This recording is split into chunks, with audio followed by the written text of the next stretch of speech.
guys, a very warm welcome to you all as a behalf of our entire team of अनुसंधान commerce coaching centre. तो आज मैं आ गई हूँ आप लोगों के लिए फिर से EPS यानी एंटरप्रेन्योरशिप का जो आज का एग्जामिनेशन हुआ था आपका बिहार बोर्ड का, उसका आंसर सेट लेके। ओके, चलिए स्टार्ट करते हैं फिर से। क्वेश्चन क्या है ध्यान से देखते हैं। पर फर्स्ट क्वेश्चन यहाँ पे दे रहे हैं यहाँ पे कि the rate of dividend on preference share is, तो आपका होगा ऑप्शन नंबर 1 का ए स्थिर यानी फिक्स्ड। सेकंड क्वेश्चन क्या बोल रहा है आपका कि IDBI स्थापित की गई थी, तो 1964 आपका ऑप्शन नंबर क्या हो गया यहाँ पर राइट सी। अगला आपका है question number 3 bond loan is a source of, तो इसका होगा ऑप्शन नंबर आपका बी मीडियम टर्म लोन यानी मध्य अवधि ऋण का। ठीक है, अब देखते हैं फोर्थ क्वेश्चन क्या बोल रहा है आपको यहाँ पे।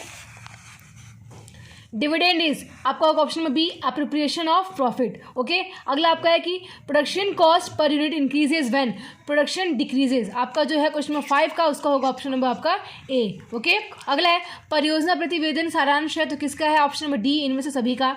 अगला है तकनीकी आर्थिक विश्लेषण में पहचान की जाती है, तो किसी की जाती है आपको पता हुआ है ऑप्शन नंबर बी का डिमांड पोटेंशियल का। ठीक है, अब आपका अगला है क्वेश्चन नंबर 8 देखते हैं वो क्या है। Essential qualities needed to be a successful entrepreneur, तो ऑल ऑफ दिस होगा इसका आंसर। ठीक है, यानी डी होगा आपका इसका राइट आंसर। अगला आपका 9 क्वेश्चन क्या बोलता है कि व्यवसायी अवसरों की खोज के रूप में परिभाषित की जाती है, तो इसका आपका ऑप्शन होगा बी यानी नव प्रवर्तन। Okay, innovation. अगला है व्यवसाय के प्रारूप को निर्धारित करता है, तो कौन आकार निर्धारित करता है। अगला आपको बोल रहा है छोटे पैमाने पर उत्पादन के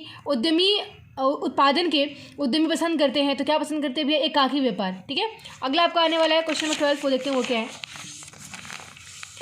नियोजन होता है, आपको पता होगा कि अल्पकालीन भी होता है, मध्यकालीन भी, दीर्घकालीन, तो उसका होगा option number D right answer. Okay, यानी इनमें से सभी। अगला है कि जॉर्ज टेरी के अनुसार नियोजन कितने प्रकार है, ये आपको BST में सेम क्वेश्चन आपके एग्जाम में पूछा गया था, मैंने वीडियोस में बताया था आपको ऑप्शन नंबर सी यानी 4। अगला है नियोजन है, नियोजन क्या होता है आपका निसेसरी यानी आवश्यक। इंग्लिश वाले बच्चे देख लेंगे, मैंने सारा आंसर जो है वो इंग्लिश में टिक मारा है। ठीक है, अगला है हिंदी में क्वेश्चन पढ़ दे रहे हैं। स्थिर लागत में शामिल रहता है, तो क्या शामिल रहता है आपका ऑप्शन में इसका राइट क्या होगा ऑप्शन नंबर डी यानी कारखाने की लागत यानी कॉस्ट ऑफ फैक्ट्री। अगला आपका क्वेश्चन नंबर वो देखिए 16 क्या बोल रहा है। The source of working capital is, तो क्या होगा आपका ऑल ऑफ दिस, इनमें से सभी। कार्यशील पूंजी का स्रोत सभी। अगला स्थायी पूंजी का स्रोत नहीं है, तो क्या नहीं है आपका ऑप्शन नंबर सी होगा ऋणदाता। अगला है संयुक्त पूंजी वाली कंपनी के लिए लाभांश देना है, क्या है अनिवार्य है। ओके, 8 तो हो गया, 18 हो गया, 19 देखते हैं वो क्या है। फिक्स्ड कैपिटल इज रिक्वायर्ड, तो होगा ऑप्शन में बी आपका फॉर परचेज ऑफ लैंड। अगला आपको बोल रहा है कि बोनस निर्णय के निर्धारक हैं, तो इनमें से सभी। ठीक है, 20 का होगा आपका डी राइट आंसर। अगला है चालू संपत्ति में शामिल होता है, तो क्या होगा ऑप्शन में आपका डी देनदार। सारे आंसर आप लोग रोक के वीडियो को देख लेंगे आंसर क्या आपका है। अगला आपका है कि प्लांट एवं मशीनरी पर ह्रास है, तो आपका ये होगा ऑप्शन में कोष का स्रोत यानी source of fund. Depreciation on plant and machinery source of fund. अगला आपका है निम्न में से कौन सा गैर चालू संपत्ति है, तो आपका होगा ऑप्शन नंबर ए गुडविल यानी ख्याति। अगला है नकद क्रय ख्याति होगा, ये सी नहीं ए। ओके, ख्याति। अगला आपका है नकद क्रय के कारण स्थायी संपत्ति में वृद्धि, तो क्या होगा ऑप्शन नंबर आपका ए कोष का प्रयोग। अगला है प्रारंभिक रहतियाँ क्या है, तो आपको ये होगा कोष का प्रयोग है यानी एप्लीकेशन ऑफ फंड है। अगला आपका है कि कोष प्रवाह विश्लेषण में प्रयुक्त कोष शब्द का आशय क्या है। 26 का आंसर देखते हैं क्या है आपका option number D excess of current assets over current liability. देखते हैं हिंदी का ऑप्शन क्या है चालू संपत्तियों का चालू दायित्व पर अधिक। ओके, ये होगा आपका राइट आंसर। 27 देखते हैं वो क्या है। आदर्श ऋण समता अनुपात है, तो 1:1 होगा इसका आपका राइट आंसर। अगला आपका है कि आदर्श चालू अनुपात क्या होता है, तो इसका आपका ऑप्शन होगा 2:1, मैंने बताया हुआ था कल आपको। ओके, अगला है नियोजन क्या होता है, तो ऑल ऑफ दिस। ठीक है, अगला आपको बोल रहा है वैज्ञानिक डैश में कार्यक्रम का निर्धारण आवश्यक होता है, तो वैज्ञानिक प्रबंध में। ओके, मैनेजमेंट में। अगला क्या क्वेश्चन बोल रहा है आपका कि एक परियोजना है, तो क्या है गतिविधियों का समूह है, क्लस्टर ऑफ एक्टिविटीज। अगला निम्न में से कौन परिमाणीय परियोजनाओं से संबंधित नहीं है, तो आपका ऑप्शन क्या होगा परिवार कल्याण। ओके, अगला आपका आधुनिकीकरण सुधारता है कैपेसिटी को, क्षमता को। ओके, 33 हो गया आपका। 34 देखते हैं वो क्या बोल रहा है आपका, वो बोल रहा है 34 परियोजना प्रबंध संबंधित नहीं होता है, तो आपका क्या होगा ऑप्शन नंबर डी यानी विकेंद्रित नीति निर्धारण से संबंधित नहीं होता है। अगला आपका है कि प्रत्येक नया व्यवसायी अवसर क्या होता है कठिन होता है। अगला है प्रेरणाएं संबंधित नहीं होती हैं, तो किससे संबंधित नहीं होती हैं छूट से। ओके, सॉरी बीज पूंजी के प्रावधान से। यहाँ देखते हैं कि आपका 35 के बोल रहा है प्रत्येक नया व्यवसायिक अवसर होता है, तो सॉरी कठिन नहीं होगा, ये होगा अद्वितीय। ओके 35 का ऑप्शन में क्या होगा सी अद्वितीय, सॉरी गलती हो गई यहाँ पे। ओके अगला आपका है कि प्रेरणाएं संबंधित नहीं होती है, तो किससे संबंधित नहीं होती है, आपका ऑप्शन में होगा डी, हाँ एक मुक्त भुगतान से। ओके 35 का सी एंड 36 का होगा ऑप्शन नंबर डी आपका।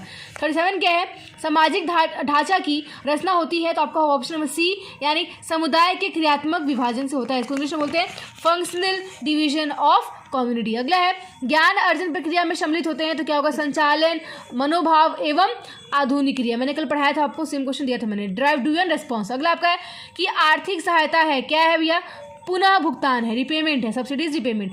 अगला है which of the following factors affect identification of opportunities, the volume of internal demand, आंतरिक मांग की मात्रा। 40 का होगा ऑप्शन में आपका ए राइट आंसर। देखते हैं अगला क्या क्वेश्चन क्या बोल रहा है, आपको मारना है 35 ही। ओके अगला है which of the following is a kind of opportunity, तो आपको होगा ऑप्शन बी, यानी निर्मित अवसर। अगला है सामाजिक व्यवहार संबंधित नहीं होता है, तो क्या नहीं होता है, लाभ अर्जन क्रिया, ये आपका समाज में नहीं आता। अगला आपका है डीपीआर है, तो क्या है, कार्यवाही योजना है। ओके अगला है परियोजना मूल्यांकन के पहलू हैं, तो क्या है, इनमें से सभी। ठीक है अगला आपका परियोजना पहचान में आवश्यक होती है, क्या किसकी आवश्यकता होती है, दोनों के, अनुभव की भी और मानसिक, इस सब की, यानी आपका ऑप्शन होगा सी आपका राइट आंसर। अगला आपका क्या आधारभूत सक्षमता संबंधित है, किससे होती है, यानी आपको जो क्वेश्चन इंग्लिश पढ़ते हैं कोर कम्पिटेंसीज रिलेटेड विथ होगा आपका कि इंट्रिंसिक वैल्यू एडिशन को दिक्कत आपका नहीं होगा यहाँ पे। 46 का क्या होगा ऑप्शन में आपका ए, यहाँ पे सी नहीं होगा ए होगा, इसको काटिए, ए होगा, बच्चे गलत मार के आए हैं, मैं भी कंफ्यूज हो गई। ओके या ओके 45 का क्या होगा ऑप्शन नंबर आपका सी राइट आंसर, 46 का क्या होगा ऑप्शन नंबर आपका ए राइट आंसर। ओके लिख दे रहे हैं यहाँ पे 45 का सी एंड 46 का क्या होगा ऑप्शन नंबर आपका ए राइट आंसर, कंफ्यूजन में नहीं होना है।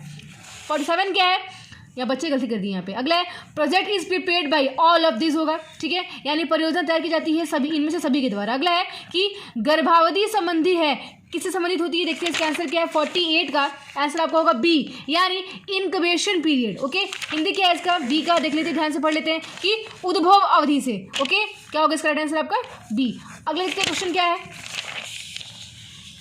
शुद्ध कार्यशील पूंजी का अर्थ है, तो क्या होगा भैया, चालू संपत्ति में से माइनस करते चालू दायित्व को, आपको पता होगा इसका आंसर क्या होगा। ओके अगला आपका है आर्थिक नीतियां निर्धारित करती हैं, तो क्या निर्धारित करती हैं भैया, ए और बी दोनों। ओके अगला है निम्न में से कौन सा वातावरण का महत्व है, तो ऑप्शन क्या होगा, ऑप्शन आपका डी, इनमें से सभी। अगला है आपका market demand is also known as demand forecasting, मैंने कल बताया हुआ था आप लोगों को कि बाजार की मांग को क्या कहते हैं, बाजार मांग की भविष्यवाणी। ओके अगला आपका है कि क्वेश्चन साफ दिख रहा होगा शायद आप लोग को, हाँ। अगला क्वेश्चन क्या पढ़ते हैं, ध्यान से देखते हैं यहाँ पे कि बाजार मूल्यांकन को कौन सा तत्व प्रभावित नहीं करता है, तो क्या मानेंगे ऑप्शन नंबर आपका ए मांग। अगला बाजार मूल्यांकन पर प्रभाव कौन डालता है, तो सूक्ष्म वातावरण यानी माइक्रो एनवायरमेंट। ओके अगला आपका इसमें ध्यान से देखते हैं निम्न में से कौन नए उद्यम की शुरुआत की अवस्था नहीं है, तो कौन सा नहीं है भैया, सी उत्पाद बाजार अवस्था, ये कोई अवस्था नहीं होती है। ओके अब देखते हैं अगला क्या, 55 तो हो गया, 56 देखते हैं क्या है। निम्न में से किसका उत्पाद या सेवा का चुनाव करते समय ध्यान रखना जरूरी है, ठीक है, आपका ऑप्शन में इसका क्या, डी राइट आंसर, इनमें से सभी। अगर आपका निम्नलिखित में से कौन सा संचालन व्यय नहीं है, तो आपका ऑप्शन बी आपका प्रारंभिक व्यय। ओके अगला है चालू अनुपात होता है, तो क्या होता है आपका ए आर्थिक चिट्टा अनुपात होता है। ओके बैलेंस शीट रेशियो होता है। अगला आपका वित्तीय स्थिति अनुपात को सामान्यतः प्रदर्शित किया जाता है, तो आपका होगा ऑप्शन नंबर ए साधारण अनुपात में। ओके अगला आपका है कि संचालन अनुपात है, क्या होगा 60 का क्वेश्चन नंबर आपका आंसर ए, यानी प्रॉफिटेबिलिटी रेशियो यानी लाभ प्रदायता अनुपात। अगला आपका है देखते हैं अम्ल परीक्षण अनुपात में किसे ध्यान में नहीं रखा जाता है, तो स्टॉक को। ओके आपको होगा ऑप्शन में सी। अगला है सम विच्छेद विश्लेषण की गणना का तरीका है, तो क्या होता है, आप दोनों तरीके होते हैं, ए और बी दोनों।